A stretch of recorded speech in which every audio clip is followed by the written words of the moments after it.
जय मिथिला, हम टिंकू झा।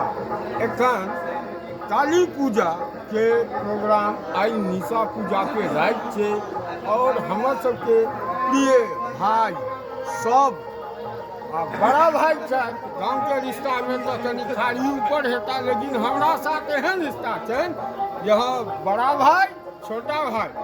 जय मिथिला, ई निट्टू भैया भेला। बड़े मियाँ छोटे मियाँ वाला नहीं गपे। बड़े मियाँ छोटे मियाँ भैया आई के दिन हम भैया के कहे छियन, यो भैया निशा पूजा छे, किछ खा लियो, लेकिन ई खाए लेल तैयार नहीं होइ छै, मनबे नहीं करे छथिन। किया नहीं मानै छी? कनी अपन वही पैसा संदर्भ में हम कह दै छी भैया पहले भोजन जे छै से मीठा भोजन होइ छै, ओ हमरा पसंद नहीं है।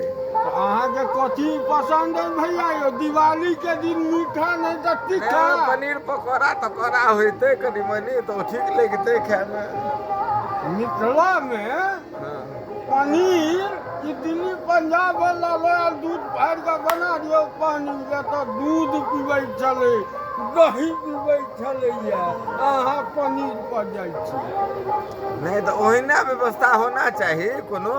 भैया रूसल छै आ मैया के एगो हमरा कृपा से या हमर बाप के कृपा से। आयो चाचा मनाबो ला मुरही कचरी लाओ मान जेबे। नहीं मुरही कचरी से नहीं मानब, बिना पनीर पकौड़ा के नहीं पनीर पकौड़ा आई बेलौजा में नहीं बिकाया। आई नहीं मिलत पनीर पकौड़ा। आई के दिन लोग दूध फाटल के नहीं बनबै छै मिथिला हाँ तो में। 50 साल के लेल हम इनका प्रोग्राम के जगह दो दिलिए। ई जगह हाँ 50 साल काली पूजा कमेटी के हाँ अहाँ दो दिलिए। रजिस्ट्री नहीं करबै। रजिस्ट्री नहीं करबै, हाँ लेकिन प्रोग्राम लेली जगह अहाँ काली पूजा कमेटी के दो दिलिए। हाँ दो दिलिए। जय महादेव। अहाँ के शुभ आ ओ हाँ सब दिन चालू रहते, ओहिमे कोनो दिक्कत नहीं है।